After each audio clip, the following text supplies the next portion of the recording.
I don't have to tell you things are bad. Everybody knows things are bad. Everybody's out of work or scared of losing their job. The dollar buys a nickel's worth. Banks are going bust. Shopkeepers keep a gun under the counter. Punks are running wild in the street, and there's nobody anywhere who seems to know what to do, and there's no end to it.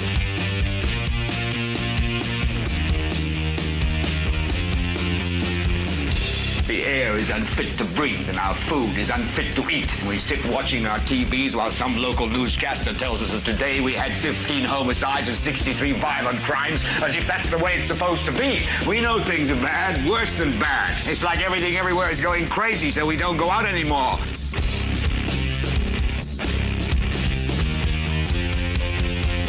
We sit in the house, and slowly the world we're living in is getting smaller, and all we say is, please, at least leave us alone in our living rooms. Let me have my toaster and my TV and my steel-belted radios, and I won't say anything. Just leave us alone. Well, I'm not going to leave you alone. I want you to get mad. I don't want you to protest. I don't want you to riot. I don't want you to write to your congressman because I wouldn't know what to tell you to write. I don't know what to do about the depression and the inflation and the Russians and the crime in the street. All I know is that first, you've got to get mad. You've got to say, I'm a human being. God damn it. My life has value. So, I want you to get up now. I want all of you to get up out of your chairs. I want you to get up right now and go to the window, open it, and stick your head out and yell, I'm as mad as hell, and I'm not going to take this anymore! Welcome, ladies and gentlemen, to this 314th episode of the Political Spotlight. I am your host, Christopher H. Bilbrey. Hello to all of you. Mr. Nickum, hello to Charlize.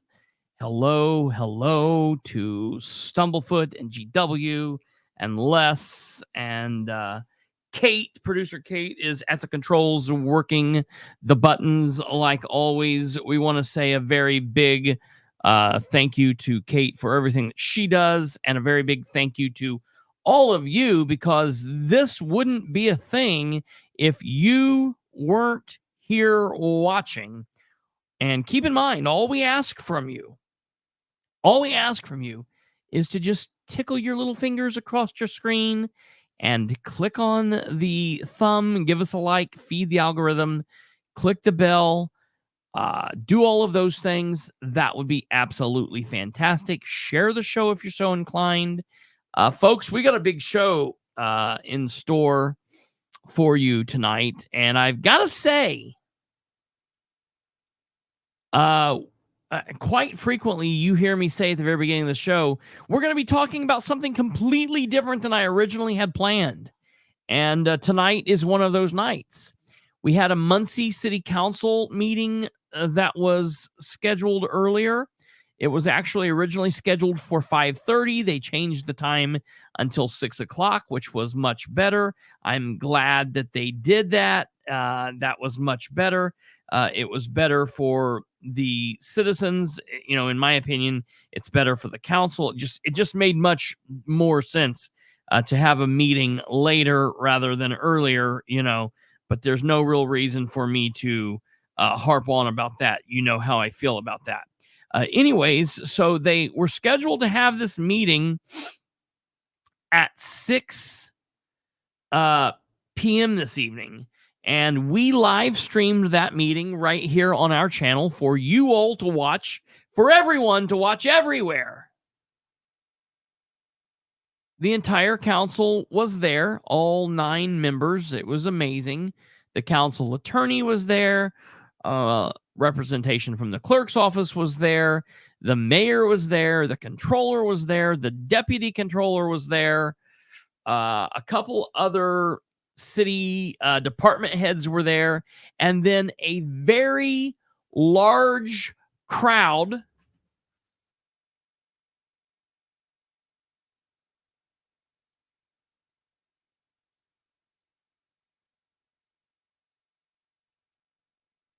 of AFSCME union members were there. And I do want to take a moment to say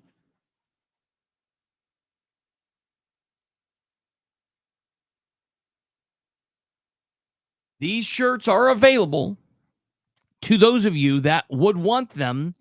For those of you that are in the AFSCME union, or those of you that are supporting the AFSCME union, if you are interested or would like a shirt, please reach out to Daisy Dale.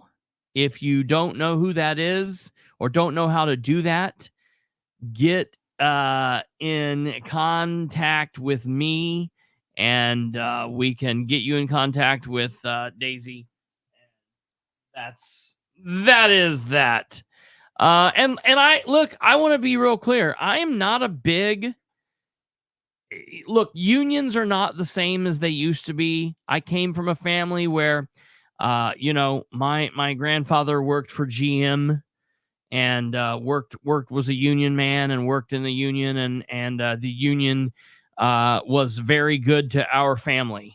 The unions today are not what they once were, and it's kind of like almost a thing from a bygone era. It's like they don't really have the same power and same sway that they. I guess gone are the days of being able to pull up in front of some house and kneecap an individual because they're not doing this or that, and then getting back in the car and driving to a payphone and calling and talking to someone who is on the other end of the payphone, who then hangs the payphone up and goes back and reports to Jimmy Hoffa.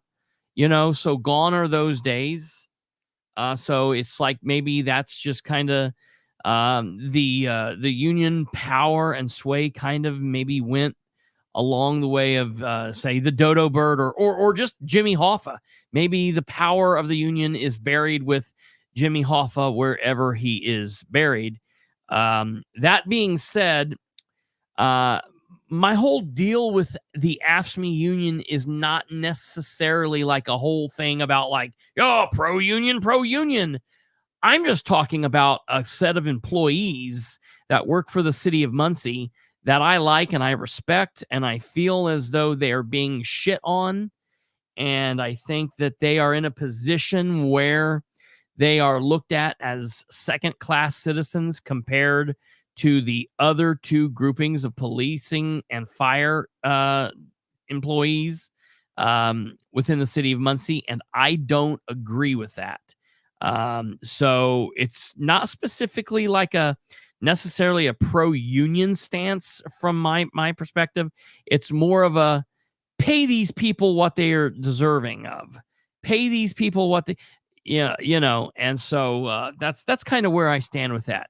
They are good, hardworking people, men and women, who are very much a part, in my opinion, of public safety out there. If the police and fire can't get up and down the roads, you might as well not even have police and fire. If AFSCME cannot get you there safely, I went on the AFSCME website a little bit ago because I was looking something up, and it said, AFSCME making America happen. And I was like, oh, okay, yeah, that's kind of a cool thing. So that's that. That's just my little soapbox there. So take that for what it is. So we actually had planned to talk about a couple different things this evening. And then one of those things was going to be a quick little segment where we were going to look at the quick Muncie City Council meeting, and we were going to talk about what they did. It was going to be quickly talked about, and then we were going to move on. However, I then attended the Muncie City Council meeting, and I was there for the meeting, and it then quickly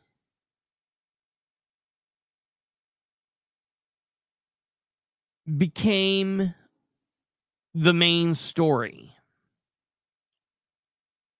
So that's where we're at. I do briefly want to say I don't have an overlay for it. That's sad. I'll work on those. That said, we are now 13 days. This is where the overlay would be. We are 13 days away from the election. And I want to tell you that I have heard that basically in East Central Indiana, they are averaging at about 600 to 700 early voters a day in the various different county clerk's offices. Folks, if that is truly, truly, truly happening, this is going to be a wild election. I don't know what else is going on elsewhere, but I've been watching what's going on in Delaware County and Madison County and Marion County and Henry County. I need to check into what's going on in Randolph. I don't know if Kate knows or anyone knows what's going on in Randolph. I'll try to give them a call tomorrow. Let's see if maybe I can't get an understanding of where they're at there, but pretty interesting. So keep in mind, we have an election coming up, as if anybody could forget that. And then the only other thing that I wanted to briefly say was, what was it? I'll think about it if it comes back to me. It probably lost my mind because my mind was blown tonight. It was like gone. So basically what we're going to do is we're going to unfunded. I called it defunded. I guess it should have been unfunded. Maybe it's no funded, no more. So here's the thing. Okay, we're going to approach this from a couple of different directions because what should have been or what I thought was going to be a pretty quick and non-important meeting turned out to be wild. So we're going to look at the Muncie City Council meeting. For those of you that have already watched this, I apologize. We're not gonna watch all of it just minute for minute for minute. We're going to hit the highlights and we're going to talk about a couple of different things that happened. Most importantly, we're going to be talking about what happens now because I've talked to a couple of different people this evening, and I've got to say, there are people that are confused. There are people that don't know what's going to happen. I was talking to some people earlier who honestly they thought that, you know, this just meant that this is a done deal and that everything is over. And no. That is not what is happening. We still have a lot of time and there's a lot of information that can happen. So we need to cover this. Yeah, Brandon. Yeah, I know I need to get back to you guys, Kate and Brandon. You guys have been talking in the chat. I've been dealing with total insanity, so I will look at that chat when we get done. But yeah, we've got a meeting to talk about, and this is going to be pretty exciting. Listen, folks, if you're interested in watching the meetings and you don't want to participate with whatever insanity the city of Muncie has going on, keep in mind we do live stream a majority of the meetings here on our channel. So you can always check in here. We do that on our channel. Now, the meetings only live stream on YouTube. We do not live stream the meetings on Rumble. So as of right now, we're only live streaming the live on locations on YouTube. Rumble gets our nightly live episodes and any other videos, but the live on location meetings are only here at YouTube. I'll work on getting things over totally matched up to Rumble at some point in the future, but we've got a lot going on. So, okay. I do want to know if you're paying attention to the comments, but we do have a couple of viewers who say that they have not seen the movie, the meeting yet. So there are people that don't know what's happening. Yeah, so you definitely need to be showing as much of the juicy parts as you can. Oh yeah, yeah. Well, yeah. We'll definitely see the juicy parts. So just a brief, quick history on what's happening here. The Muncie City Council is in, just like a lot of other cities, towns, and counties throughout Indiana, and I would assume elsewhere in the United States. They are currently in budget crunch time. So in the state of Indiana, all budgets for the following year, so for example, we're in 2024 right now, budgets for the 2025 year have to be approved and have to be in and turned in by November 1st. Under state law, you have to have all of this done by November 1st, okay? If you don't have it done by November 1st, it's a problem. So that's why it's important, because a lot of times, hell, the Delaware County Council have been working on their budget process. They've put in probably close to 2 full weeks of work weeks on this.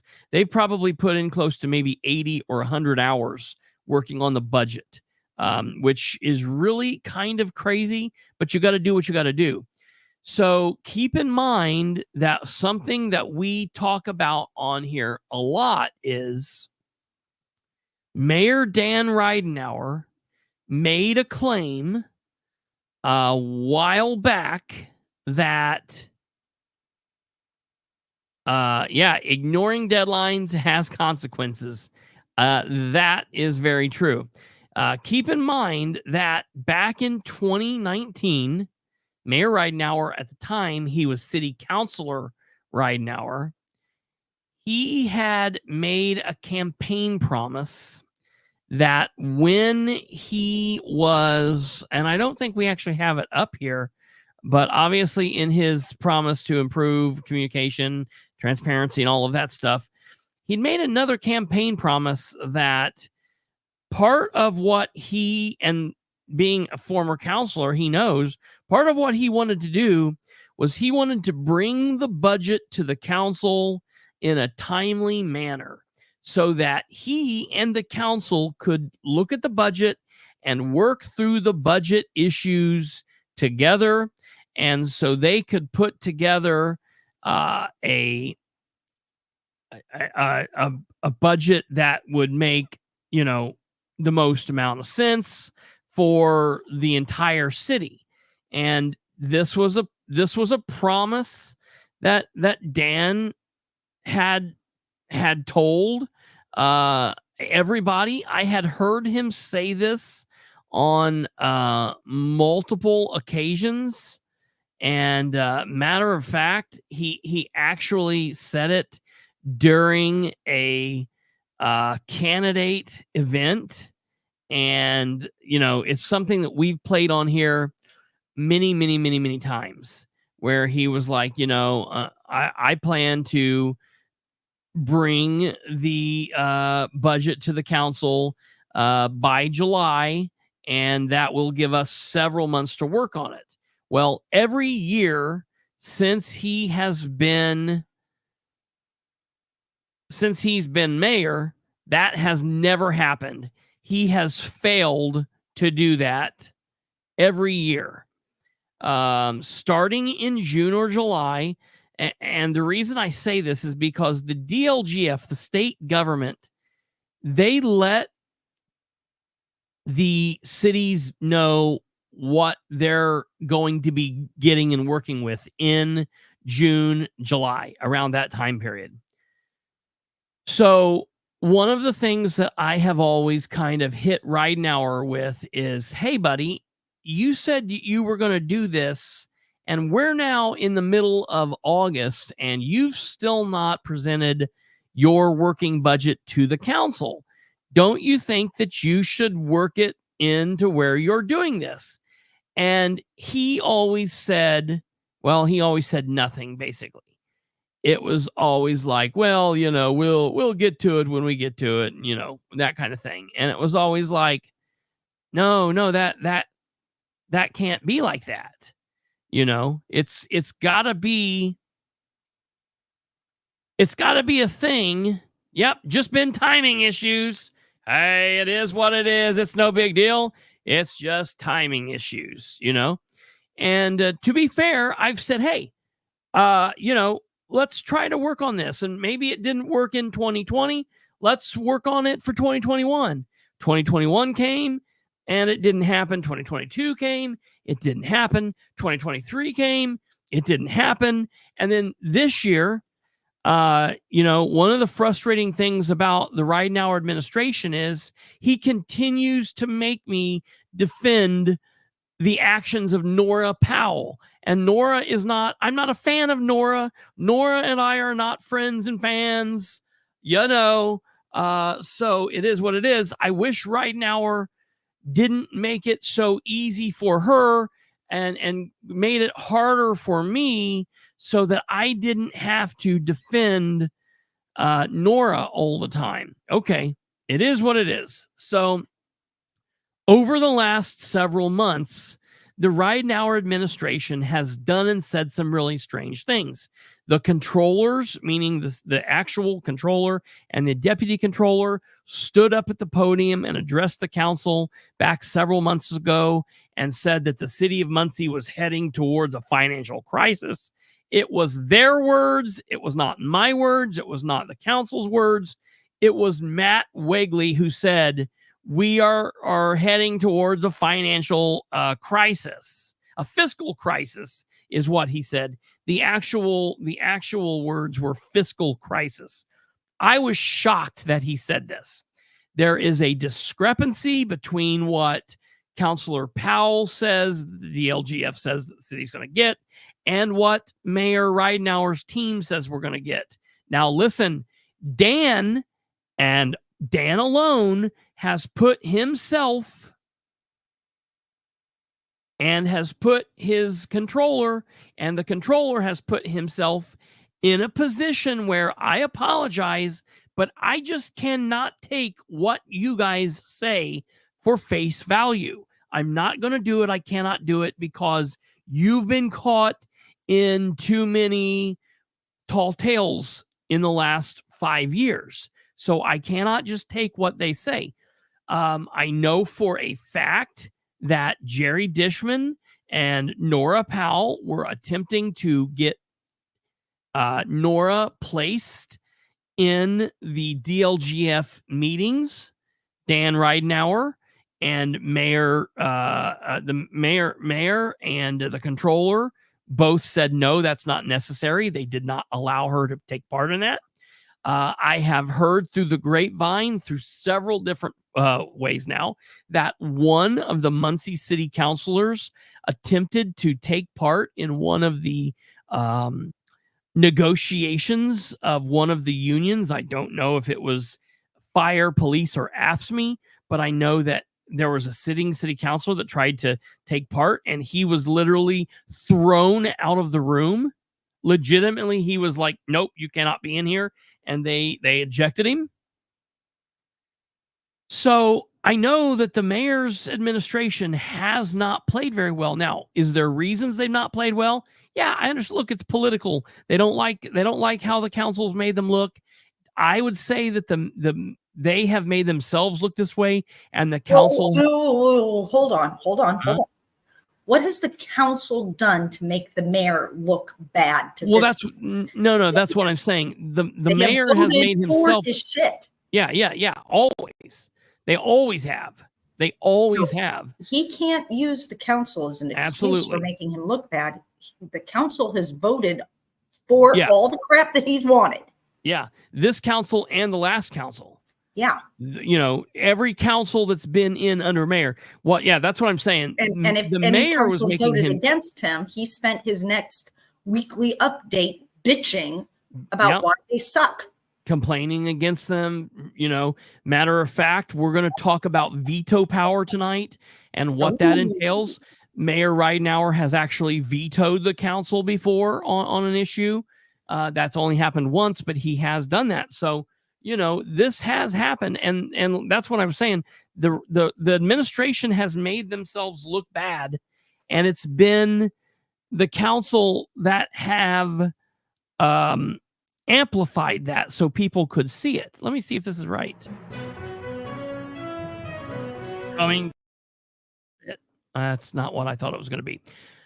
Well, I don't have that video. Anyways, you've seen it before. We've played it here before. The mayor has said that he was going to take it before the council. We've seen it plenty of times. You can go back and find it, and we can find it another time. Okay, so the council got this 2025 budget at the first meeting in September. That's really late in the process.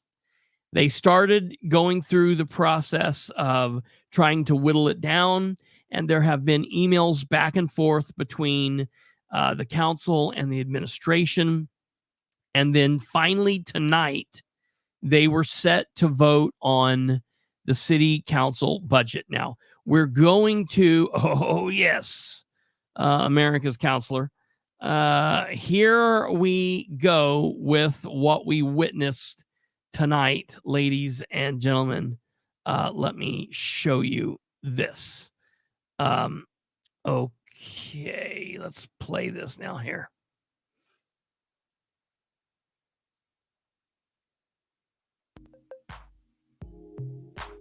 Here's budget in a summary. We'll The controller, Craig Wright. Second. Yeah. Any discussion from the council? And from the audience? These are just forms that were filed late, so they need to be added. Okay, I want to take you through 24. the process. Ordinance 23-24. Ordinance 2324 is the Muncie City Council budget. So listen to what they do here. An ordinance for appropriations and tax rates for the year 2025, proposed 2025 Muncie civil budget. I'll make a motion to adopt the ordinance. I second that. So there's been a motion and second. Mr. President, I'd like to make a motion to amend ordinance 23-24 to include Form 1, pages 21 through 36, Form 2 in its entirety, and Form 4B. Support. Anyone else? He seconded it. You second? Yeah. Any discussion from the council?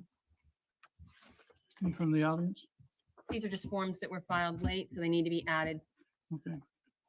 Okay, so basically they've got Dan's budget as Dan's presented it, and there are some forms that need to be added to the ordinance. This is just housekeeping. So that's Amendment 1. So they're getting ready to vote on this. This should pass with no issue. Roll call, please. Garrett, Yes. Mason, Yes. Selby, Yes. Greene, No. Very strange. Yes. McIntosh, Yes. Basham, Yes. Gillian, Yes. Dishman. Yes. 8 yeses, 1 no. Now, Greene offered no reason why he voted no. Yes. Right, that was Yes. just me personally, Mr. President. Mr. President, I want to make a motion to amend Ordinance 23-24 with the recommendations from the Finance Committee. We came to these recommendations after meeting with the department heads and having conversation with the controller, Craig Wright. They are as follows, and our attorney said that it would be suffice to just read the line item description and the new total. So, Second on that. okay, we're going to go with health insurance. The new total is going to be $13,098. Perf expense for MFD, new total is going to be $1,179,370. Line item, general fund, deputy controller, new total is going to be $59,026. Controller, new total will be $65,726. Payroll clerks new total will be $42,150. Accounts payable, new total will be $87,694. Investment clerk, new total will be All right, I'm going to stop this here for a second. She does this for the next like 8 minutes. We're going to skip through this. So this is important. Basically, what you would need to do is you would need to have the budget in front of you and go down. And so while she's doing is she's going down and she's looking, the mayor's administration, meaning the Muncie mayor and the controller, presented the budget with all of these line items. And they said, for example, I'm just going to make up a number. Police chief, $110,000 a year. Shireen Wagley's position, the gatekeeper to the mayor, head ass wiper, whatever her job title is. Okay. Toilet paper roll aficionado, $60,000 a year. What Nora is doing is she's going down through those lists, and instead of just saying, yes, we're going to approve the police chief at $110,000, and we're going to approve the head house wiper at $60,000, we're going to cut we're going to cut $5,000 off the police chief. So instead of it being $110,000, it's now $105,000. And instead of the head ass wiper, it's not going to be 60. We're going to cut 2,000. It's going to be 58,000. Now, she's going through just random things within the general fund, and that's what they're doing. They're going down because the council cannot increase. They only have the power to move finances around and to decrease line items. So that's what she's doing here, okay? So unless you had the funds right in front of you, really what she's doing doesn't make a difference. So I just don't want you to think that we're skipping over anything. You can obviously go back and you can listen to this entire thing if you want and catch it all, but there's just no reason for us to sit here and just listen to her read off these numbers. Matter of fact, she got to a point where I could not. I was driving to the city hall listening to this, and I was like, I cannot stand how she's saying these words anymore. She was pronouncing the words weird, and I'm not a Nora fan. I like some of the things that she does. I was like, I can't take it no more. So we're not going to re-listen to it. Go back and listen to it if you like, but that's what's going on. $44,551 for a total out of the $37,000. Still doing it there. Still doing it Human here. rights, $673,000. Still doing it here. $659. $1,489. Still doing it here. Of the budget of $1,891,000. Okay, here we go. The total Now we're into an will be important part. $161,103. Deputy clerks under city clerk that I skipped earlier. Yeah. New total will be $161,103. For a total reduction of the budget of $1,891,097.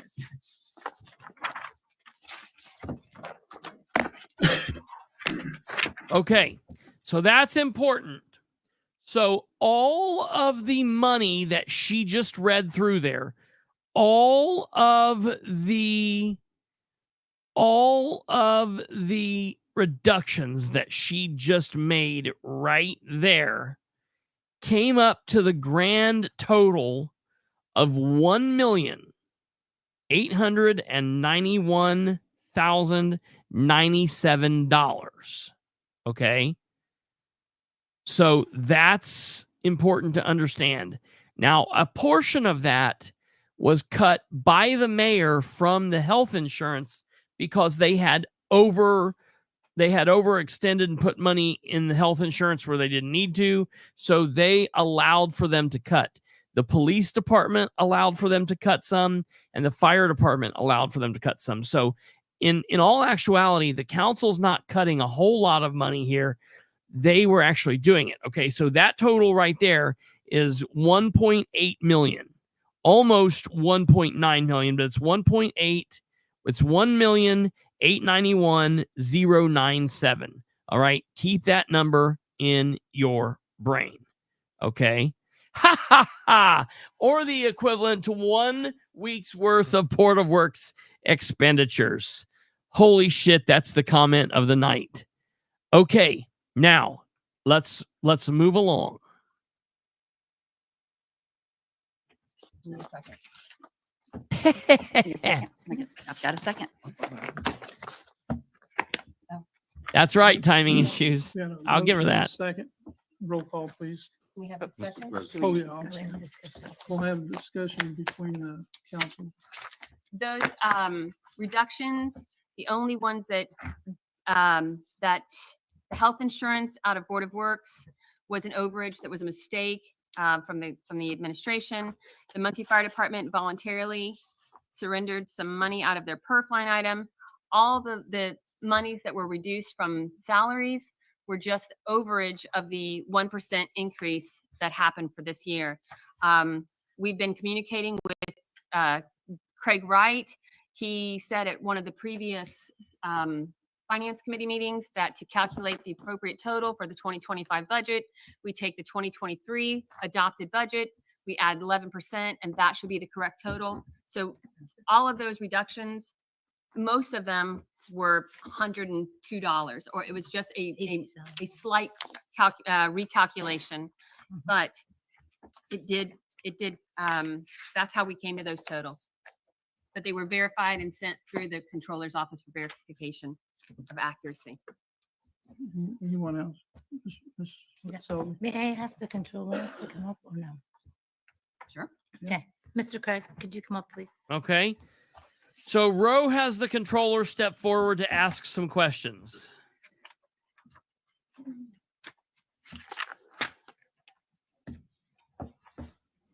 Okay, Yes, ma'am. so you were listening to the council's proposal for what are your thoughts on it? Do you think it's doable or What not? say Because we you? have to look at the city as a whole, and I want to make sure that people get paid and people get paid.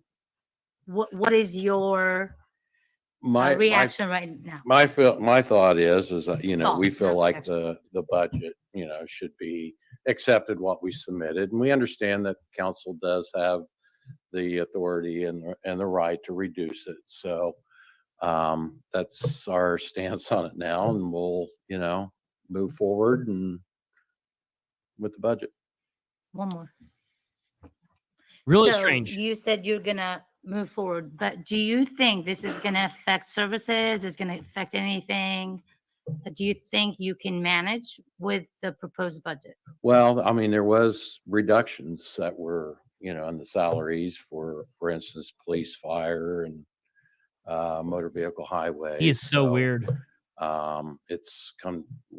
will accept the budget. Mr. President. Yes. Mr. So- Wright, if you're. So why do you listen, in there, voice this objection? I got to say this. He said, we'll accept the budget. Obviously, like we got to accept what you give us. So yeah, we'll accept it. So I understand Nora's wanting to make a point here. I get what she's doing. I don't know that she needed to, because she really laid it on here, and someone messaged me and said, man, she's really coming off really heavy handed here. And I thought, yeah, I don't really know why she needed to drive this point home, because he just said that we'll accept it. Because I think that they were trying to do some almost like reverse psychology, like, yeah, we're okay. Like, if this is all you're going to do to us. But then Nora came out blasting. Bash! When the emails were being exchanged back and forth.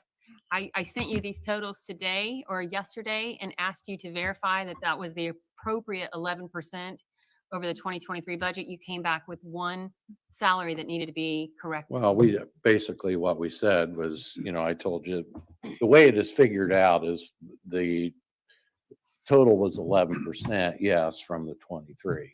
So I don't know there what was some reductions. That was weird in some of the lines. So there were reductions to make sure that the salaries were accurate. okay. Okay. I don't like him. Anyone else from the council? I have a couple of questions, if I may ask. Yeah. I would like to know how many different council members were contacted and had an input on this. I received this at 7:24 a.m. this morning. And I wondered how, I know Nora worked on it. She talked about that in the email, how she did that. But I wonder how many others had an input on where to reduce the budget in these areas. Anybody else have any? Now this comment? is Were they weird. Contacted? Actually, no, the emails that I sent back and forth, you I were gotta more than pause welcome this. to verify. I got to pause this, and now I'm going to be on Nora's side. Sometimes I wonder if I'm sitting in the same meetings as these people, or what exactly is going through their minds. This man has sat at all of the finance committee meetings, and he's been able to ask any questions he's wanted to ask. For the love of God, you council members, Nora is not the boss. Jerry's the council president, but you are an elected councilor. You don't have to ask if you can ask Craig a question. Say, hey, I'm going to ask Craig a question. You have every right to do as much or as little as you want to do. And to Nora's credit, Nora said at the last finance committee meeting, we all have a lot of work to do. We're now going to go home individually and look at these and start crunching the numbers. Anybody is able, all 9 of us up here are able to make any kind of adjustments that we so feel we need to make. And we can email and ask questions. The only thing that she said that she asked was that if somebody sent out, like, say, example, Dale Basham sent an email to the mayor about the budget, she said, please copy us all on it so we can all get the back and forth and we can all come from a place of understanding what everybody is doing. Nora Powell is an email freak. She sends emails out.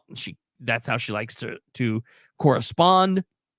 And she has a history. This is just a fact. If you've ever known Nora in any kind of capacity, you've been enemies, you've been friends, you've dealt with her professionally or publicly from this, you know that Nora has a habit of doing a lot of her work between like 11 p.m. and like 4 o'clock in the morning. She sends out a lot of work in the wee hours of the night. Now, the good thing about email is the email is there whenever you get on and check it.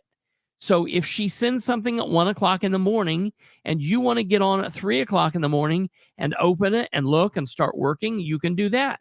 If you get up at 7 and you look, you're going to get it at 7. If you get up at 8, and you have the ability at that point to respond back however you want. So the fact that Councilor Greene feels like he didn't have input, or he feels that, well, just Nora's done this. Look, all of the rest of them, I'm begging the rest of the council members, stop sitting there like bumps on the log. Come forward and start doing shit. It's your council too. So don't take this, well, she just did this and said, because that was my fear. But that can only happen if they all let her. If they all take an active role, then it isn't just Nora. So that's I wanted to go out and I want to back her up on that. You know, if anyone's up here and saying like, well, she just did all this and she gave it to us, you know, and I want to know who else had input. Well, if you didn't have input on this, that's your own fault. Included the 2023 adopted budget. You knew a week ago that we Yes. were going to look into being very, very accurate with the 1% because as Absolutely, the deputy controller Ryan. said, this budget is razor thin. Absolutely. So at that meeting, we left with Yes, the understanding Charlize. that we were going to do the health insurance reduction that was over budgeted by an error, Mhm. that the fire department had graciously Yes. offered to reduce their PERF funding, and that we were going to look at and make sure that all of the salaries were accurate with that 10% plus 1%, which is how, Yes. and those calculations and how to calculate that came from Mr. Wright.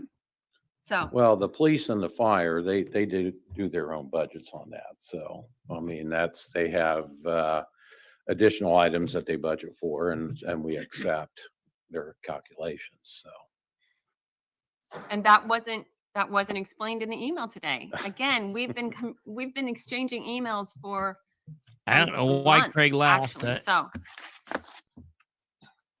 I have- Mr. Greene, you got another question? Yes, I have another question. In reducing almost 2 million out of the budget, how is that going to affect all the different departments and the different employees in those departments? Are there going to be reduction in staff? Are we going to have anything in harm's way as far as safety for the citizens of Muncie by reducing that? I can't answer that as far as the staff reductions. That's up to the department heads. But, and I'm not going to speak for police fire. So. I know that the layout on this is opinion on how each line item should go. Each department head has to work within their budget. So I didn't know if you had any idea what they would do with that large of a reduction, about 3% across the Yeah, board. most looks of like. it was in the health insurance line. Yeah. Yes. comment. The reductions that were in police and fire were made, again, out of the general fund. We talked to one of the emails to Mr. Wright, talked about a shortfall in police and fire, and he alerted us to that. So he was able to tell us there the subtle nuances in the police and fire budgets. So again, I asked for verification, and I even said in the email today that since none other were mentioned, that we would go forward, that these were accurate totals. He did not respond at that time saying that they were not accurate totals, that police and fire do their own budget. There was no information from Mr. Wright. So. In this budget then is, as stands at this moment, this does No. not include any money that is not spent to the end of the year, and it does not count for fall taxes coming in as well. Again, if we have that money, then it can be appropriated into these line items. That takes an ordinance. But what we do have to do is make sure that our budget is balanced, Absolutely. which right now we have a beginning operating balance of $191,000 to finance 3 different contracts that we have no idea what they're going to be. So with the lack of information that came from the administration, I feel that being conservative is fiscally responsible in this situation. Mr. President. And remember that like 1.3 million of that came from the health insurance reduction Yes. that they brought to us. So it's not like we took $2 million out of this budget. I do have a comment. I just don't feel comfortable cutting any salaries. I don't know. I just feel like the workers do a great job and the Is she city, the confused? employees, and I would What? not Cutting be salaries. in any favor of She's cutting confused. salaries from What? Why is she talking about cutting salaries? They're not cutting salaries. Everyone's getting a 1% raise. They just redid Yeah. the math to make sure the numbers were right. Yeah. Yeah. Everyone is that's, getting a raise. yeah, that's the thing that I don't truly understand what that's the problem when I feel kind of like everybody's not on the same page. And that's that's what I hate, because I do kind of feel like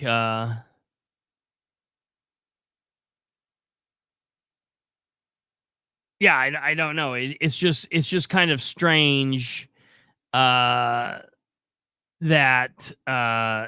nobody seems like, it seems like there's a lot of people that are not really truly up to speed on what they're doing or not doing. So yeah, you made an excellent point, and people should know that. So it is important for folks to know that. Okay. Yeah, Kate was exactly right. Okay. So we'll continue on here. Employees. So I just want to put that out there. Anyone else? I have a clarification. So as we negotiate contracts with 1348, with FOP, and with AFSCME, and there are salary increases, will you come to us with additional appropriations to increase that salary? If that's what needs to happen, we will, So those certainly. salaries will be adjusted if needed to make sure that those employees are paid correctly. Anyone else? Anybody from the audience?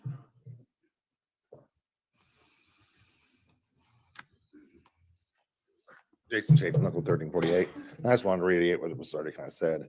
When we come to an agreement with the city for our 2025 budget, you'll get an ordinance for our salaries. Today's salaries are the projections left, from this year to next. Our real salaries will be dictated by our ordinances that will come to you hopefully in the next month or two. And Jason, just to make sure that I'm sorry, Mr. President, Yeah. just to make sure that you're comfortable, the money that was deducted from police and from fire was out of the 104 money. It's not going to go anywhere. It's going to go right back to where it is. If we discover that there's an issue, we just appropriate right it back into that line item.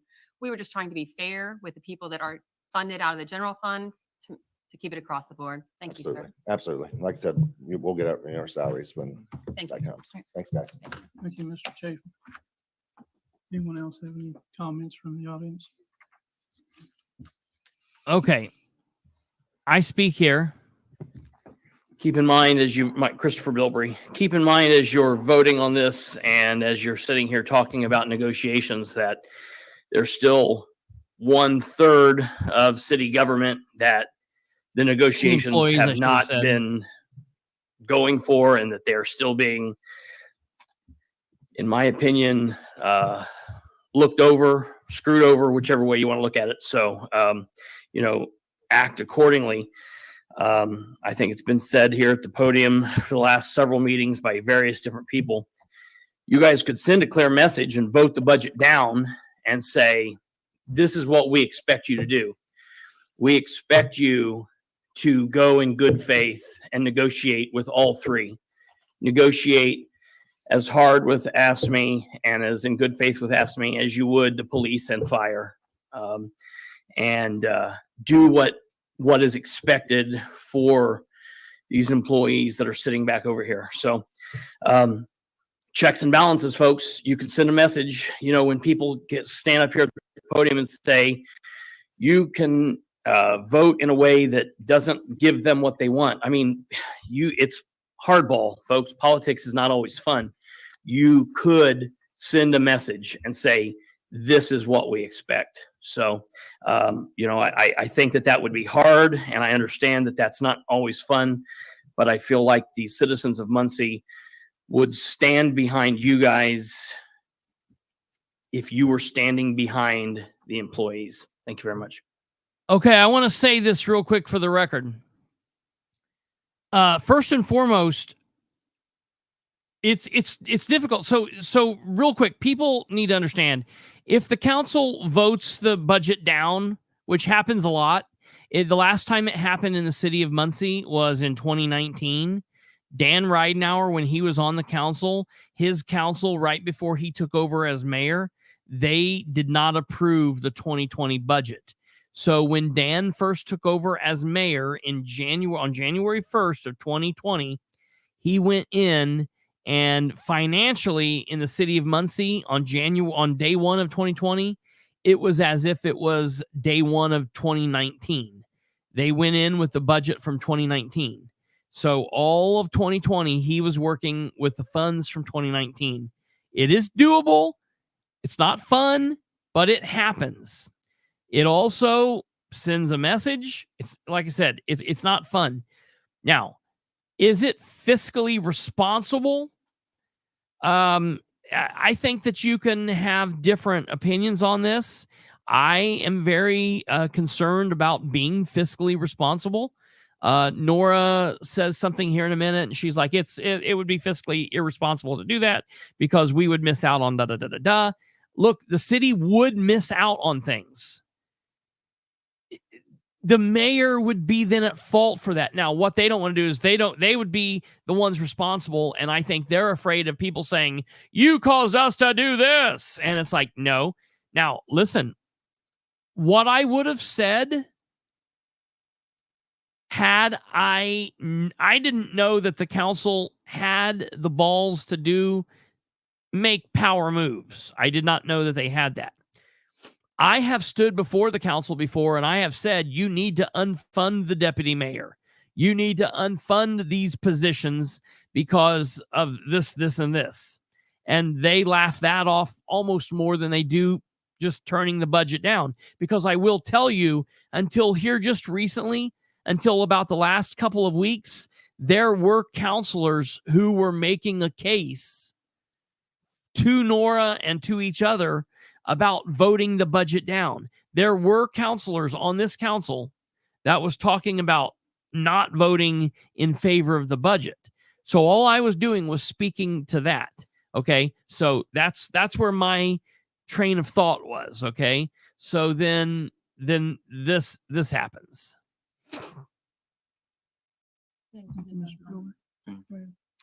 Mr. Bilbrey, that would not be fiscally responsible because if we vote the budget down, then we not only revert back to the 2024 totals, we forfeit any increases in property tax or miscellaneous revenue over the previous year. Right. So that wasn't I get it. I understand. That's why I said it's tough. It's tough. Anyone else from the audience? Okay. It's not always fun. Anyone else from the council? Just on this amendment. Okay. Roll call, please. Amendment. Yeah. That means with those deductions? Yes. Yes. Roll call, please. Powell, Yes. Selby, No. Gullion, Yes. Garrett, Yes. McIntosh, Yes. Basham, Yes. Mason, Yes. Greene, No. Dishman. Yes. 7 yeses, 2 no. Okay. So it is important.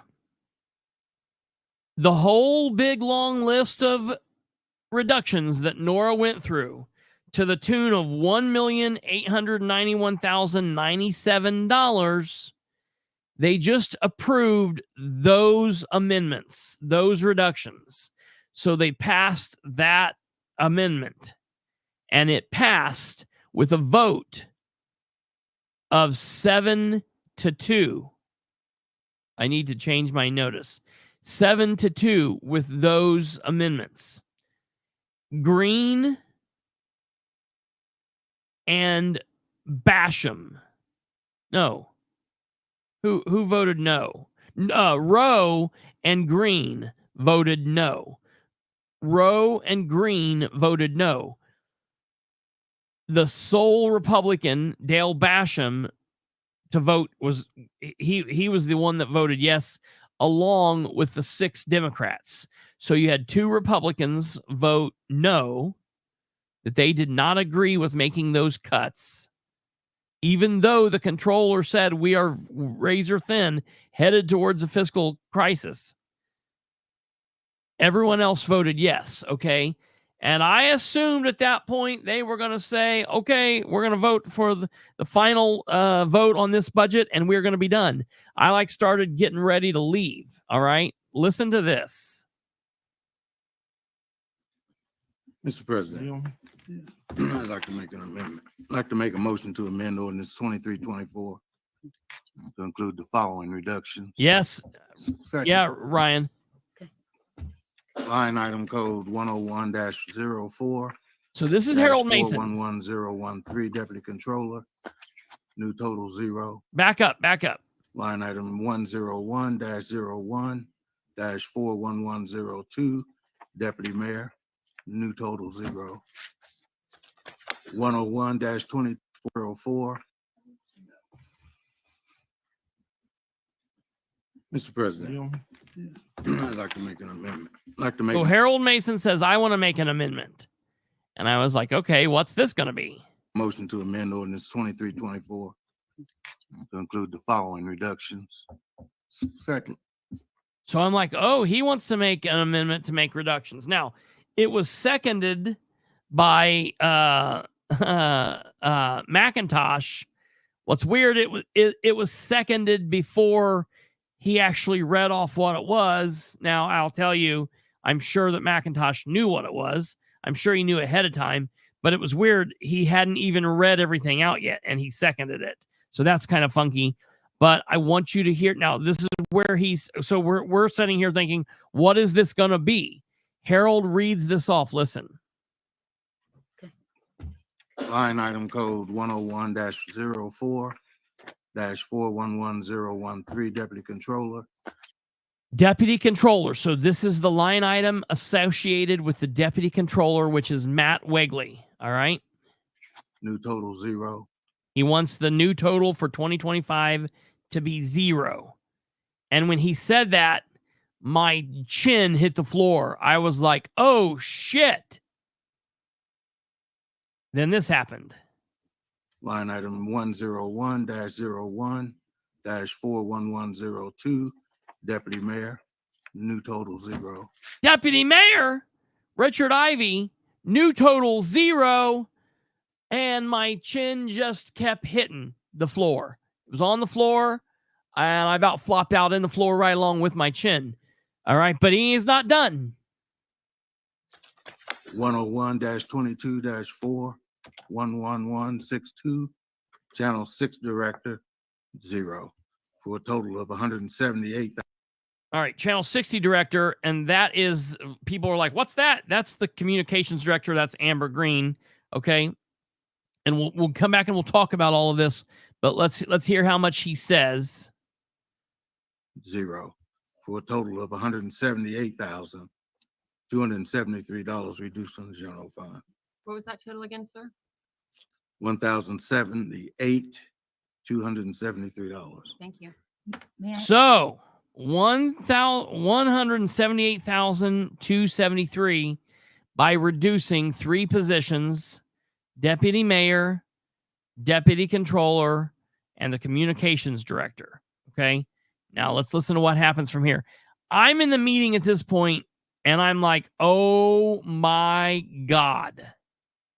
And I'm thinking, there's no way this is going to swing. Second. There's been a motion and a second. I second. Do we have any comment from the council? Do we have any from the audience? Roll call, please. McIntosh, Yes. Basham, No. Greene, No. Mason, Yes. Garrett, Yes. Selby. No. Gullion, Yes. Powell, Yes. Dishman. Yes. Now that was a 6-3 vote. Mr. President, I would like to make a motion to adopt ordinance 23-24. Now pause. At that point, folks, you could have heard a pin drop in that room. I looked back at where the mayor was sitting, and you could tell that the mayor was not happy.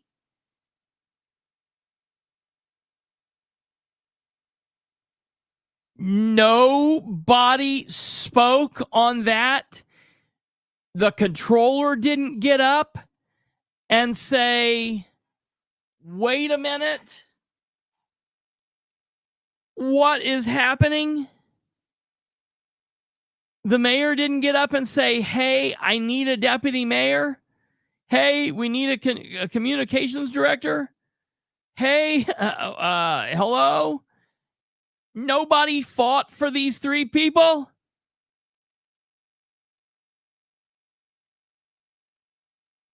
Nobody said anything. Like, look, I don't care. I don't care what your opinion is of any of this. The fact that nobody on the none of the three Republicans on the council said anything. No one in the audience. I was like, what? Okay. Now, let's go on and listen to what we. Well, let's go through. I'll come back and tell you what happens. So now they vote on the overall ordinance Or as amended. as amended with all of those. So all they did was they approved those amendments. Now we're going to get the final vote on this ordinance, because they could still vote the ordinance down and none of this would actually happen. So let's hear what happens here. Adopt 23-24, and there's been a second. Any comment from the council? Any from the audience? Roll call, please. Mason, Yes. Selby, No. McIntosh, Yes. Greene, No. Powell, Yes. Garrett, Yes. Gullion, Yes. Basham, No. Dishman. Yes. All right, 6-3. A final 6-3 vote. I'd just like to, A final 6-3 vote, ladies and gentlemen. So this is how this goes. In a 7-2 vote, mostly along political lines, with one Republican flipping over, they approved the amendments for all of the major cuts. Then in a separate vote of 6-3 down party lines, with 178,273 and the elimination of 3 jobs starting in January 1st, 2025.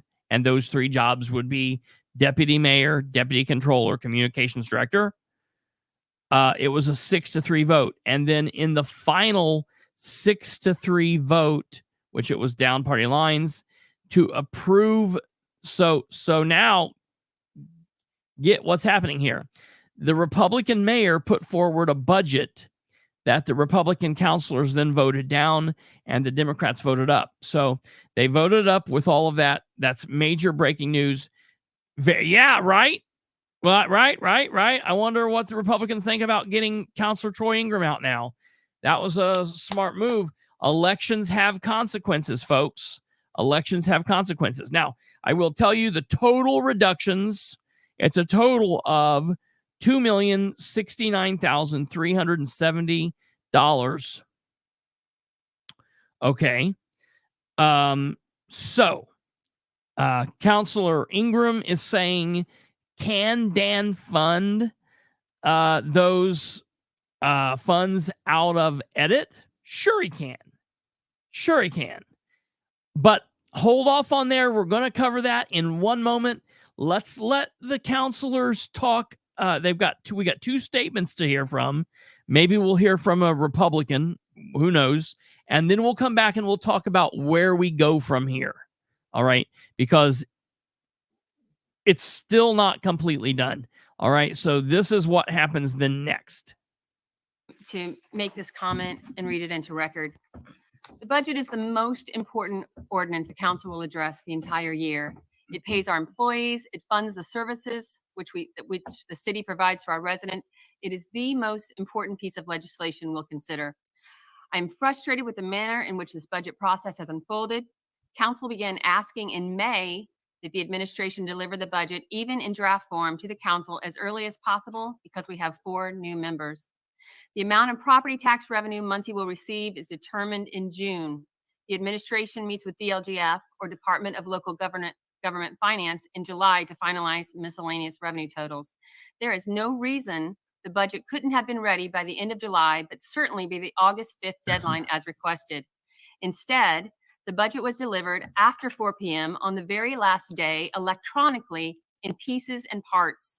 Several items were filed after the deadline and had to be amended into the budget this evening.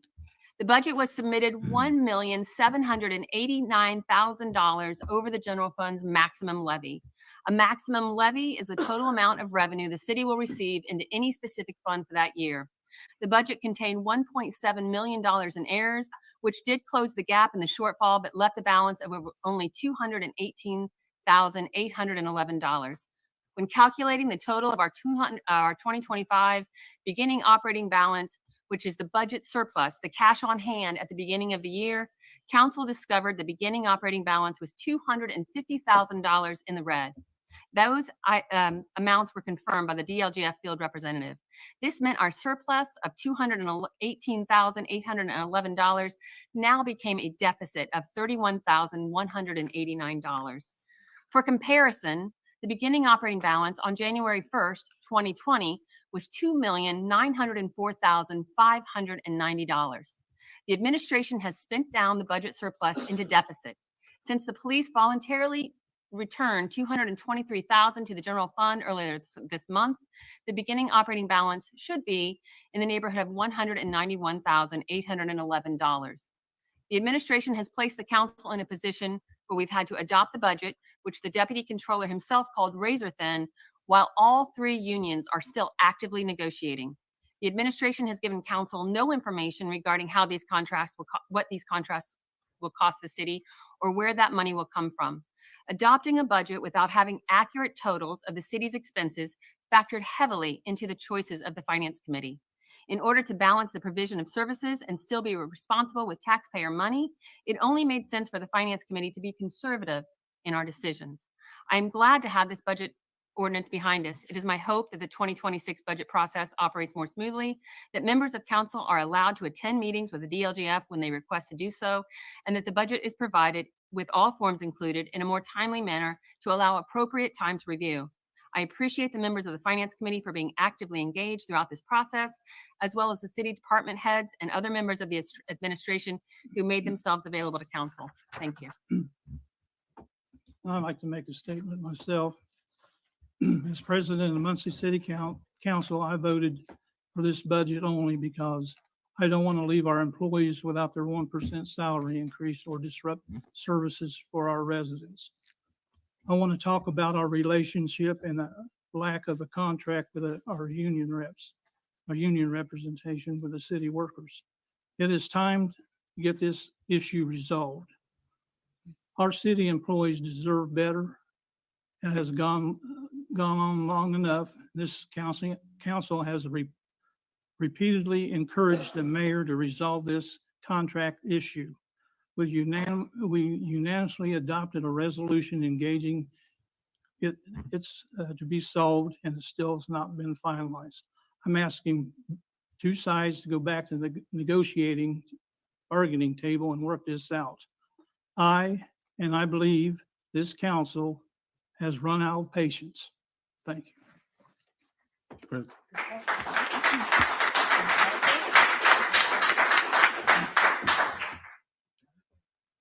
I just also want to piggyback on our president right now, because I've been in negotiations, I've been in unions, I've been in strikes, and it is, to me, ridiculous on how it's been handled to this point.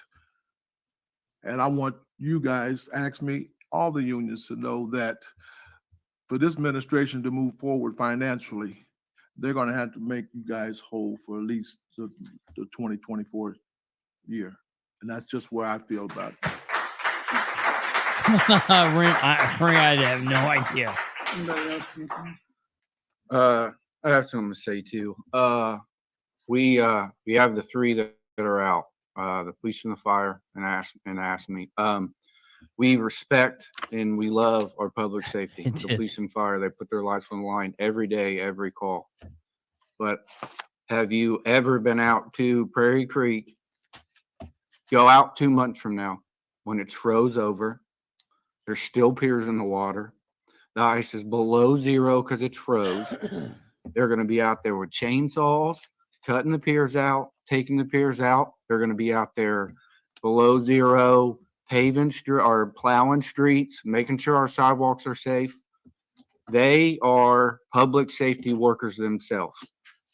They deserve every bit of what they can get. It is not fun to put those piers in. I've done it. I've put those piers in. I've taken those piers out. It is not fun. That's all I gotta say. If you're not going to give them a raise, at least give them guns. Anyone else from the council? Need a motion to adjourn? So moved. Second. Motion to adjourn. Second. And then that's Adjourn. over. Okay. So now, ladies and gentlemen, let's discuss where we go from here. Is it doom and gloom? Is Richard going to be standing out on the street with a sign? Is Amber's dream job over? Is Wagley packing up and moving out? No, I really don't know. So here's what goes on. I want to be clear with kind of how this happens. And I talked to some people and they did not know this. When I went through this and was talking, one person and I was talking about this, and another person was like, "Wait, that doesn't happen, does it?" And I'm like, "What do you mean it doesn't happen? Does it?" Yeah, it happens. Absolutely. That's exactly how government works. I mean, so I want to put this up on the screen so you guys can see this, this state law. Nothing from the Republicans, man. Nothing from the mayor. Dan was there, and he didn't say anything. The controller didn't say anything. The council Republicans didn't say anything. I was shocked. I was absolutely shocked by that. I was like, whoa, they literally just stuck it to you guys. And y'all aren't doing anything about it. That was crazy. So I want you guys to can you see that? I'll read it to you. Should be able to see it. Make it bigger. Let me see if I can make it bigger. I can't make it any bigger. Okay, so this is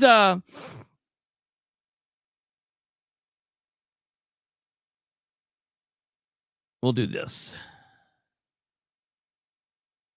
I can get it all on the same page. We'll do it like this. Now you guys will be able to see it. Now can you see that? Yeah, there we go.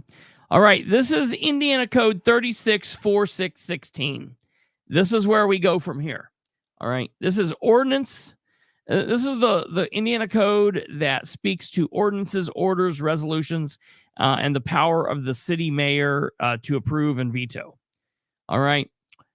Subsection A says, within 10 days after an ordinance, order, or resolution is presented to the city executive from the city council, the city executive shall approve the ordinance, order, or resolution by entering the executive's approval. So any place you see city executive, place mayor. All right. So within 10 days of the ordinance, order, resolution presented, the city mayor shall do the following: approve the ordinance, order, or resolution by entering the mayor's approval on it, signing it, and sending the legislative body a message announcing the mayor's approval. Or 2, they can veto the ordinance, order, or resolution by returning it to the legislative body with a message announcing the executive's veto and stating the executive's reason for veto. The executive may approve or veto separate items of an ordinance appropriating money or levying a tax. Okay? So they have that. Subsection B. The mayor also has the ability to do nothing. And if the mayor does nothing, so when every ordinance that passed, the mayor has to approve, or veto. If the mayor does nothing,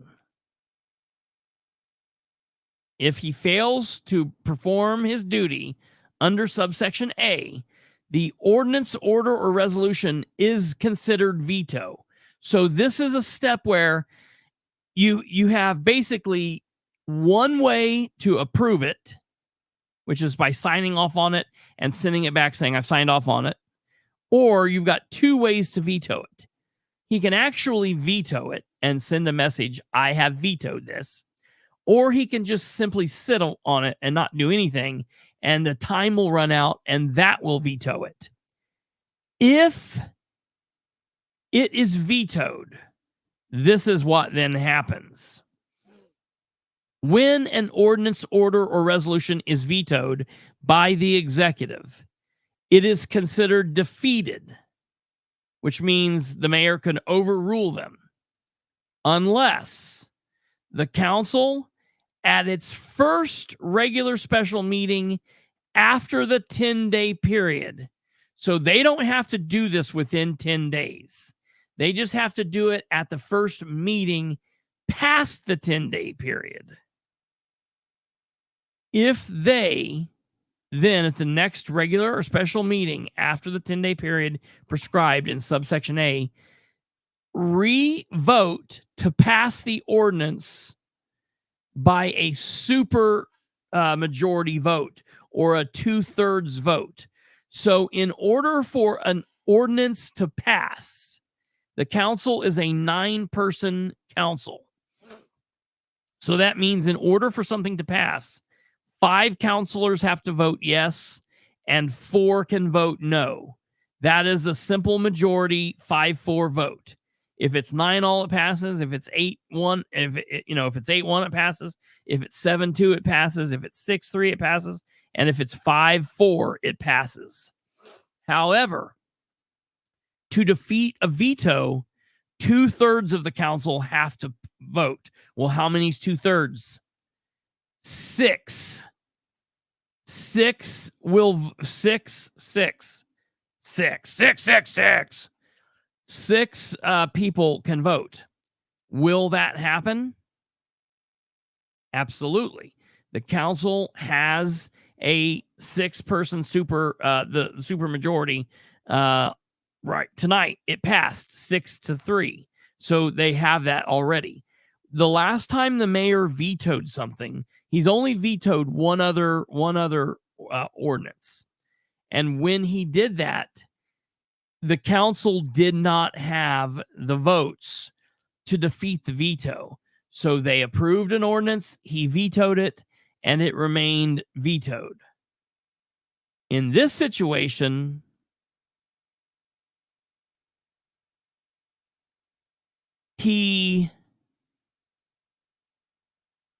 it's tricky because the council, the Democrats have the super majority. So it would be 6-3. I have a question for you. Yep. When does the budget have to be submitted to the state? By the 1st. By the 1st, which is going to be more than 10 days from now. Or less than 10 days from now. No, it's less than 10 days from now. It's less than 10 days from now. It's what, 8 days? Yep. So 8 days from now. Now this turns into some really weird kind of baseball. First of all, I want to stay right there because I want to answer this. I want to talk about this, and I want to strategize this. But Ryan says he's not going to veto and go back to 2024 numbers just for 3 positions, bro. I don't know, man. Listen, you gotta understand that means he would be giving up Richard, he would be giving up Matt Wagley, and he would be giving up Amber. He just brought Amber on. The Wagleys run that joint. They run that joint up there. I don't know that he wouldn't. I think he would do this for Wagley alone. I think he would do it for Wagley alone. Now, I'm going to tell you, I want to say this. I'm going to make this very clear to everybody, because I've heard, and then we're going to go back to what you were saying. Everybody, I've seen people jumping for joy, whatever. I've got a mixed feelings about this for a couple of reasons. One, I like Richard Ivy as a human being. He's a funny dude. No matter what we've said or done, or all the the fighting that we've been, he has always treated me magnificently. I like Richard as a human. I've got no ill will towards him. I don't always agree with the things that he does, but I can be like, that Richard, he's a dog, da da da da da. And Richard will still be polite to me, and I can respect that. And it's just what it is. I like him as a human. As a deputy mayor, it's a joke, dude. Like, he does not do anything. They needed the old council needed to defund him, send him packing, let him go work someplace else, and I'll love Richard, and it'll be great. All right, I don't care about that. I cannot stand the Wagleys. Get rid of the Wagleys, send them packing, put them all out in a box, send them to the moon, whatever. Okay, I cannot deal with that. All right, I cannot deal with that. I just don't like him. I think here's the deal. What I would really prefer, honestly, I would prefer if Dan got rid of Craig and then put Matt Wagley in the controller's office. Because I think that Matt Wagley is actually smarter than Craig. But under Craig and with Dan, Matt is a knob. If Craig wasn't there, I think I would like Matt more. So I would more prefer it if they got rid of Craig and put Matt in that spot. But alas, here we are. Amber Greene. All right. This is the one I've got a problem with, because we've got limited communication from this administration anyway. She actually has been doing a decent job. Record requests, communicating with, responding to emails and stuff, trying to unfuck the, whole hoopla with the live streams and stuff like that. So that one concerns me. The other two, Ivy is only there because Dan lied to the previous council. Yes, right. Yeah. And I hate to say that, because Richard Ivy is a really nice guy. Yeah. But he's only there because Dan lied to the council. Yeah, right. That's exactly right. That is exactly. I didn't even mention that. But yeah, that's exactly correct. But and look, I know that Amber is a lightning rod, and people love her and they hate her, and they hate to love her and they love to hate her. Amber and I get along. I'm friends with Amber. Amber's on here right now. They defunded the deputy mayor, they defunded the deputy controller, and they defunded the communications director for 2025. So the only one of those that gives me any pause is the communications director. I know that there are a lot of people. Shit. Yeah. I know. I know that people. There are people that don't like Amber, or there are people that say that she's not done a good job. I can tell you, she's done a better job than any of the 5 communication people before her, and she has drastically improved the record request. And she's only still been there. She's only been there a month and a half. And this is a job that you don't just get used to in a couple of weeks, a couple of months. Not only that, you have to not only do the job, but you also have to start building ties with media agencies and businesses and things like that to be able to do the jobs. And that's going to take time too. Yes, absolutely. So there's a steep curve there. You don't just walk in and go, "Hey, I'm the new communications director. You have to talk to me." You've got to build a relationship there to get people to open up. If I was Dan Ridenour, or if Dan Ridenour asked me what to do, this is exactly what I would tell him to do. I would tell him to tell Matt, bye-bye. And I would fund Richard as, I wouldn't call him the deputy mayor. I'd call him an assistant to the mayor, and I would fund him out of edit. And I would fund there's an option. Amber out of edit. Move Amber to HR and give Patty the boot. Yes. That's Yes. actually a really, really good idea. I would be fine with that. They could do that. They could up Patty's pay a little bit and have Amber do absolutely. They could have Amber do HR and communications because that's what Sarah used to do. Sarah did both in one position, and Amber could do that. That's a beautiful position. That's the best thing. I wanted to stand up and yell at, yo, can you guys defund the county mailman while you're at it? Even if it's just for show, I would love somebody to do it. Here's a question for you, though. Uh-huh. Does Dan even have enough money to fund these positions? He has promised so much of that edit budget to this project and that project and everything else. I mean, really, can he afford out of edit to fund any of these positions? Because I don't know. Amber or Andrew, that's a good question. That's a good question. We would have to see. I mean, I would think he does because that's like a never ending, it's like that chocolate kiss thing that I took from my grandma. He just keeps squeezing the thing and pulling out more edit money. He's obviously squeezing too hard if they're 250,000 in the hole. Right. And the 213 that they managed to scrape by or whatever still leaves them 29,000 or whatever it was she said in the hole. Yeah. And that's on top of that. That's just the city budget. Yeah. You have to keep in mind, this man had got how much in ARP funds? Yeah. A lot. 50,000. 30 million? It was more than that. It was like 53 million. That had to be expended. I get that. Sure. But that's all gone. Yeah. And he's overspent on top of that. Yeah. That's a serious problem here going on. So I don't have a problem with the council cutting money to put back into the general and let it sit. Right. That's the smart thing to do. Yeah. Yes, JW. Well, all right. I So think you should just fund Amber and let the other two go. Yeah, let them go. I have a real problem with someone getting a position because your mayor lied. Yeah, sure, and I'm fine with that too. I just specifically don't like Wagley. But all right, let's real quick talk about this because this kind of makes my brain hurt. So there are what? No. I need you to. This is the big thing we need to talk about. We didn't even get into this yet.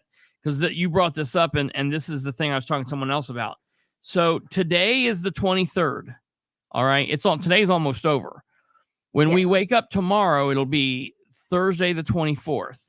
All right. If we count straight days, that's tomorrow.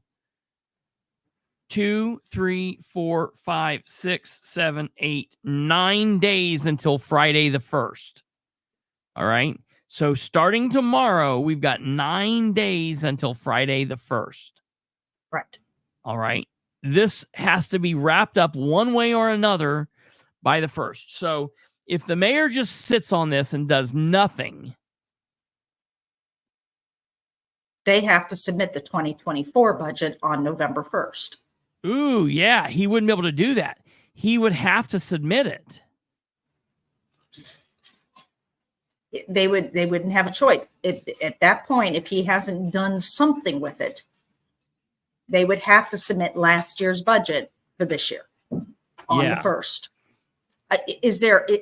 Can you write to them and ask for an extension? That's how hard is that deadline? I'm going to call tomorrow and find out. Okay. Because I would like to know. Because I'd like to know. I mean, here's what I'm going to do, and I'm sure that they'll be talking to people too, but I'm going to call and be like, this is what's going on. What is happening? Andrew Papa's saying no, they cannot ask for an extension. Yeah. I'm pretty sure too, but it's a question to ask. Yeah. Ask for an extension. Okay. So they've got 10 days for him to act. The council doesn't have to act within that 10 days, but the council has to do whatever. Here's the deal. Take everything away. 9 days. We got 9 days. And If Ryan there is isn't a agreeing. budget He's saying submitted, it it- automatically reverts to the previous year's budget. And Brenda yes. Greider, no extension. no Okay, extension, no thank you. extension. I Yeah. didn't think there We- was, but okay, it is a question to ask. So that's okay. So that's fair from those folks. So we've got a 9-day deal here. So the mayor could go in tomorrow and veto it and say, screw you guys. But the council would then have to. So now this falls back on the council. Well, it's still in the mayor's hands. So he could run the shot clock out here and not do anything and go to the 2024. That's the only way he would be able to keep these people's jobs. Yeah. It would make Dirty Dan the bad guy either way. Right, because nobody gets the pay raises. Oh, this is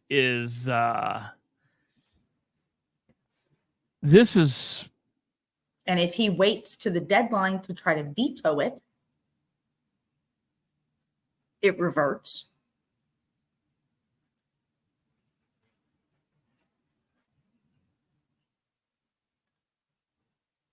Wait, what are you saying? Wait. What are you saying, Andrew? Correct. You said correct. Correct what? The Dems have the leverage. Yeah, that's what's happening here. So think about this for a moment, if you will. He's saying it goes back to the 2024 budget. Yeah. But the council could come in and they could do a new ordinance to reappropriate Sure. the 2025 salaries. So, Yeah. but they would have to do an ordinance on every single thing to reappropriate, wouldn't they? Yeah. What a pain in the ass. And the property taxes. Yeah. Yeah. So here's the thing. Oh, yeah. And Roger says, and of course, the bot screwed the labor unions on the new fire stations. We talked about that a little bit last night, but we didn't even get into all of that. We need to talk about that. And defunded positions, yes, which I don't think they would do, just the large changes. Yeah. Man. They got Dan by the balls. Yeah, well, and think about this. Dan really hated the last council because it was Republican controlled, meaning in name and in party only.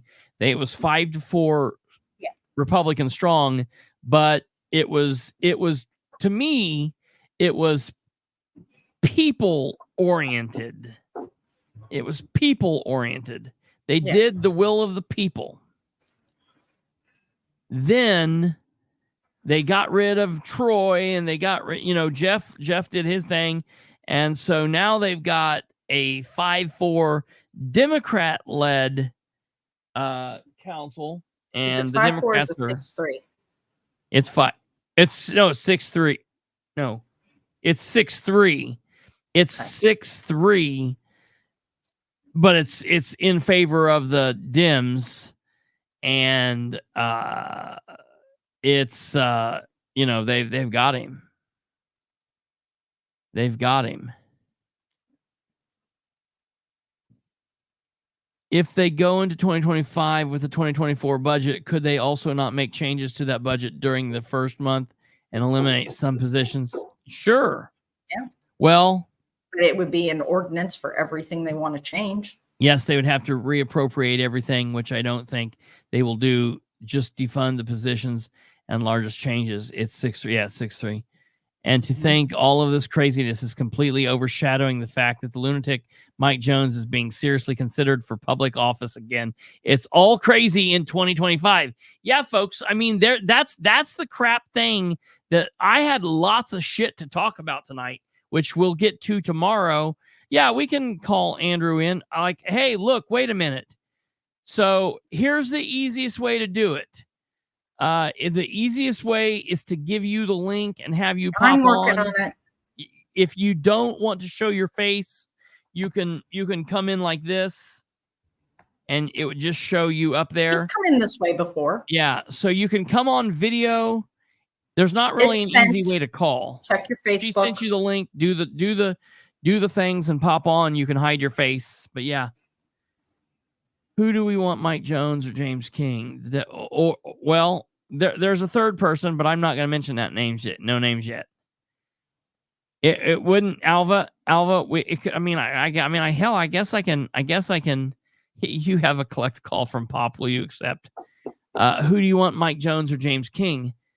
I would say neither, and maybe take maybe it could Troy be Ingram? the wild card of Ryan Webb. He's not going to be on the Oh, I council. don't like Ryan. He would go from being the at-large counselor to being an at-large counselor. This is going to be crazy. There's some good people that they could put on council that I think would be Sure. good additions, but not either of those two. I will take Ryan Webb for one, please. You think Ed Carroll? It wouldn't be Ed. No. Ed Carroll has already said, I am backing King or Jones because these two Democrats have done more for the Republican Party.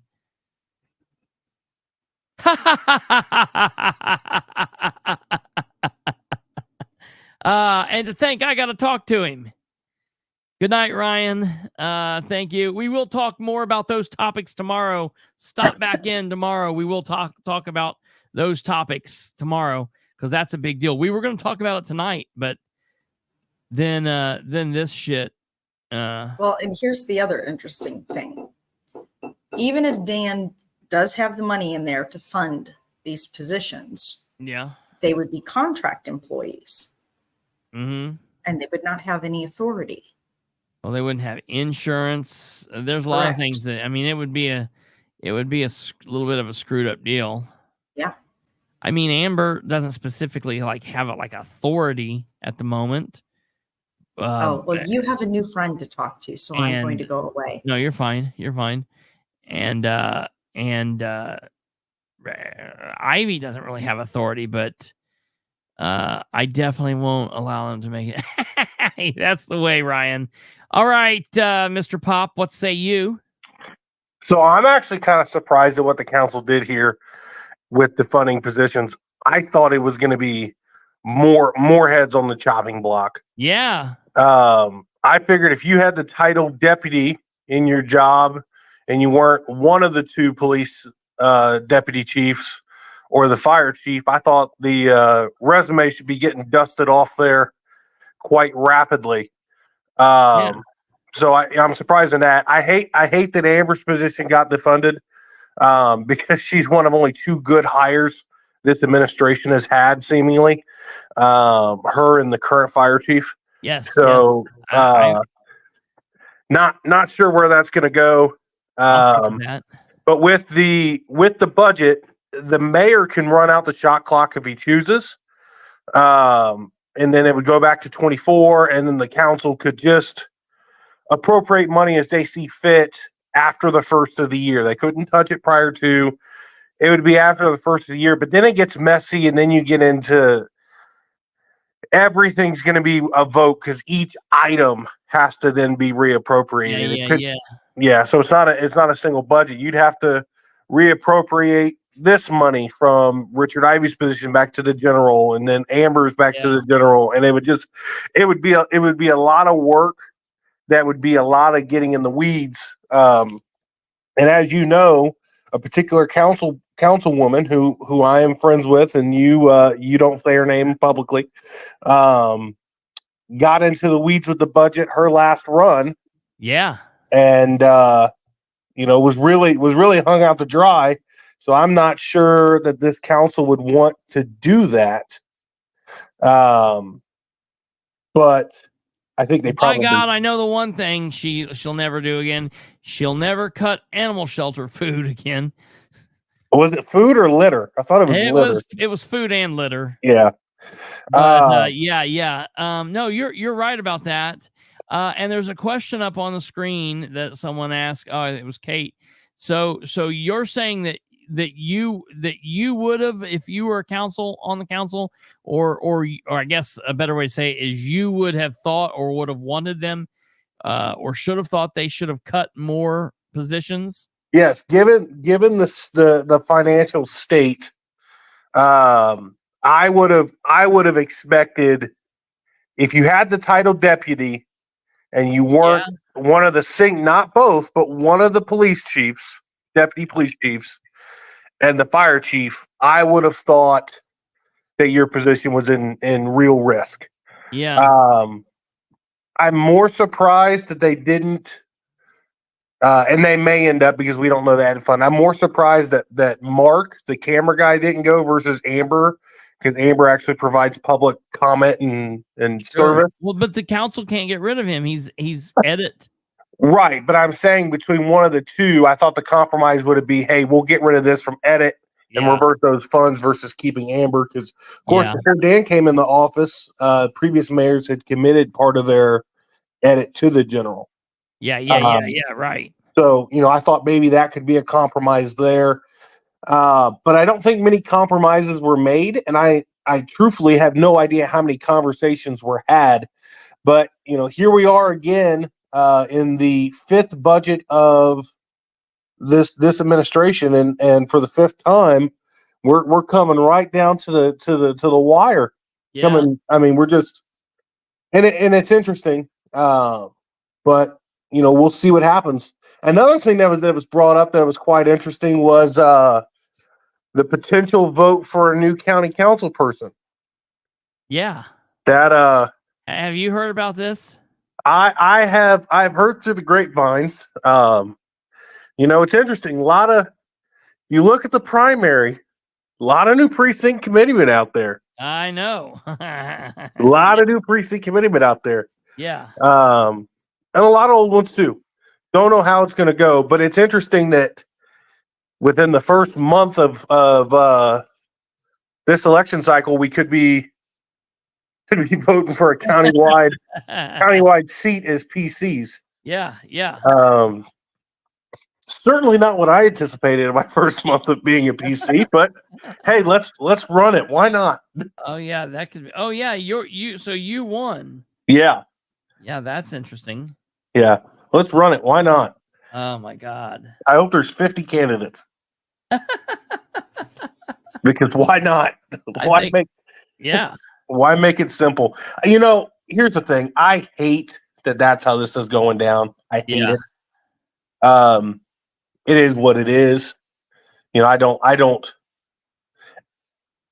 given what I've heard about the possibility of a position at the state level for one of the candidates, I don't blame him, because it's a real opportunity that he wasn't aware of at the time, if that's the case.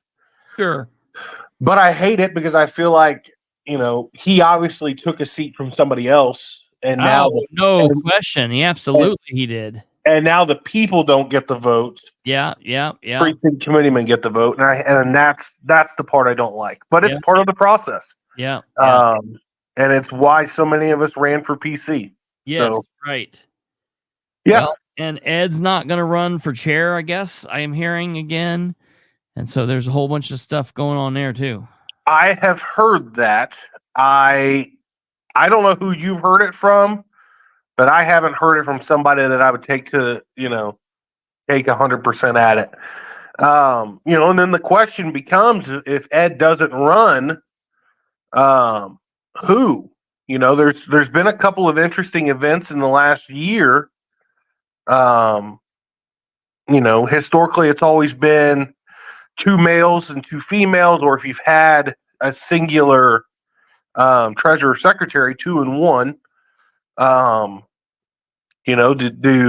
Does Nick and Jessica?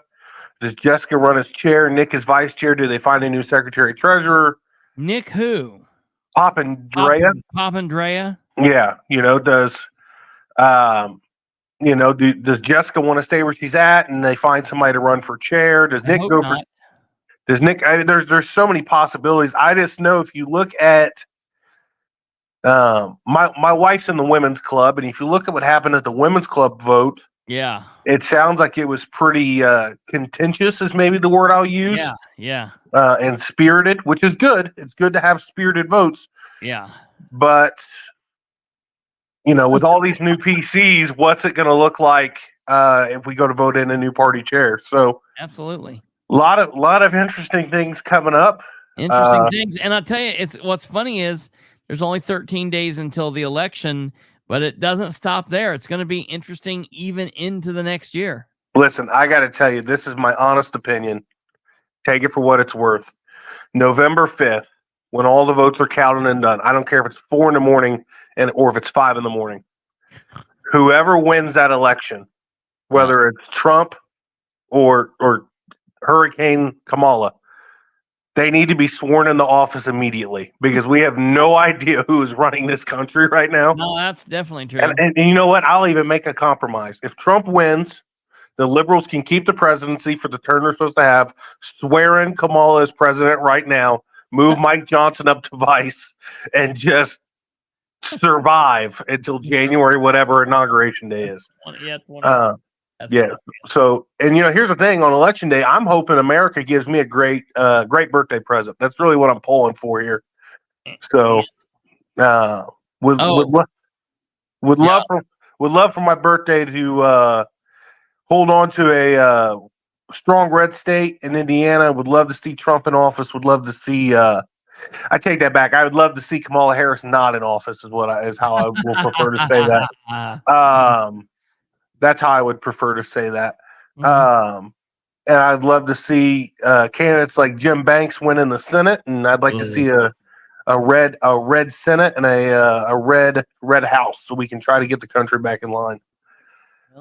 But we'll see what the country gives me for my birthday. I may get coal. Who knows? Yeah, right. That's more like so, it. Well, we will look for this special meeting at council if Dan vetoes the budget, or it'll be interesting to see what happens from here. I hope he vetoes it at 11:58 p.m. on the 31st, just to cause havoc. He's gonna do it. Have fun with it, by God. Might as well go out with a bang.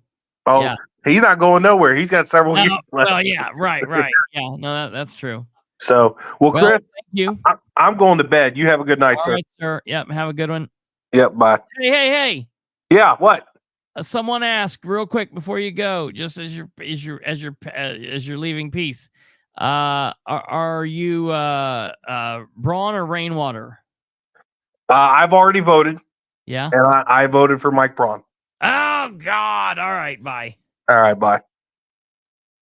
I knew I didn't like that kid. Okay, so that's the situation there. With it's going to be weird. We've got 9 days, and it's going to be interesting. Listen, sounds like he's in bed already dreaming. I have a little feeling that Dan is mad tonight. He's mad. That's a good question there, Kate. Dan went home mad tonight, but he's still okay, because I think he's got some magic in that he thinks up his sleeve. I think he thinks that he has I think thinks he has a play here. I don't know exactly what his play is, but I think that he thinks, moreover, I think that the people around him think or believe they think that he has a play here. So we will have to see. Now, if the council has to call an emergency special meeting, it's 48 hours. I don't know if there is any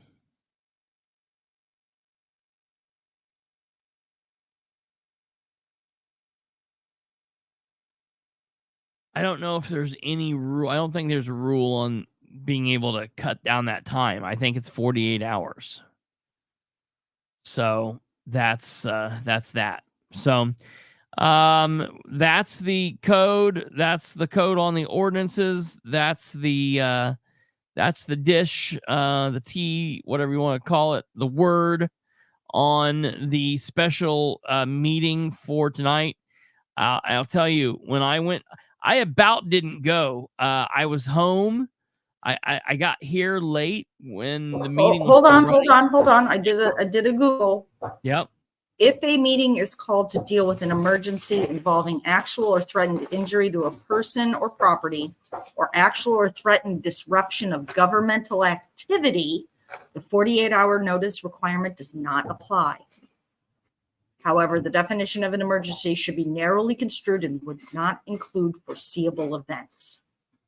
Well, I would say Needing to get a budget submitted by November 1st would be a thing. I would say that I could definitely spin this into a reason for needing to have a meeting without as long as they notified who they could in the media, like if they sent out a thing to the Star Press, send it out to WLBC, they notify Plaster me Facebook and a with couple it, different pay people. for an Yeah, ad. I'd be okay. I wouldn't have a problem with that. You know, you got to do what you got to do. So I did look. But yeah, I appreciate that. That's good. So that's where we're at, folks. Tomorrow is Thursday. I think I know what we're going to do tomorrow. I think we are going to talk about some of that stuff with Mike Jones and James King and all of that. Catherine has been blowing me up for some reason. I need to figure out what's going on there. I've been busy the last 2 days every time she called, so I need to reach out to her and find out what the hell's going on there. But that's it, folks. I would ask that you please consider giving us a like before you run out the door. It's very easy, and I would greatly appreciate it. Kate would very much appreciate it too. And that's all you got to do. That's all you've got to do here. Where's James King? Yeah, I don't know. And that's something that people need to keep in mind when Ed is going around like a fool saying, oh, he's done more for the party. Well, where's he been at in these last few days of his term, bro? He's not been in a meeting in the last 2 months, last 2 meetings, which was over the last month. So it's like, yeah, I don't want to vote him in. He's a sore loser, and he stops coming when it gets tough, you know? So hit the like. Stop back in here tomorrow at 9 p.m. We've had a good viewing audience the last couple days, so let's keep it going. Share the show with everyone you know. Spread the word. Tell everybody, hey, it's great in replay, but you've not seen anything unless you've watched it live. All right, you guys, take care. Thank you all very, very much. God bless each and every one of you, and we will see you tomorrow. Take care. God bless. Good night.